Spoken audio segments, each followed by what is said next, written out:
everyone, welcome to Kafi's kitchen. Today we're gonna make shakshuka. This is what we need. Merhaba arkadaşlar, bugün shakshuka yapacağız. Bu bizim malzemelerimiz.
Adding more tomatoes and garlic makes the food more tasty. Arkadaşlar buna ne kadar domates ve sarımsak eklerseniz yani koyarsanız o kadar daha güzel lezzet veriyor.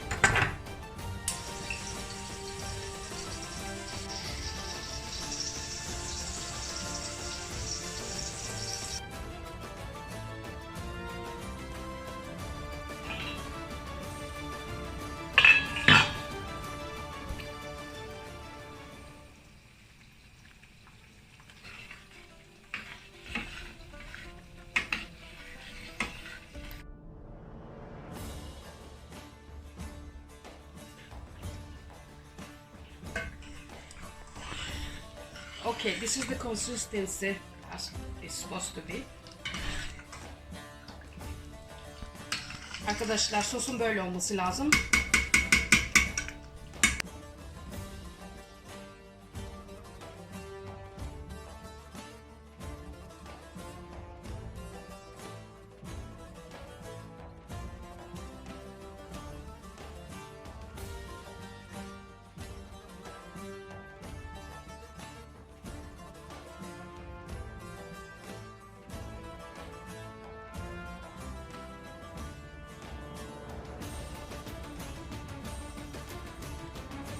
This is the end of the video.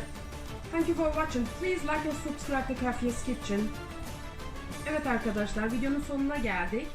Seyrettiğiniz için teşekkür ederim. Lütfen kanalıma abone olun.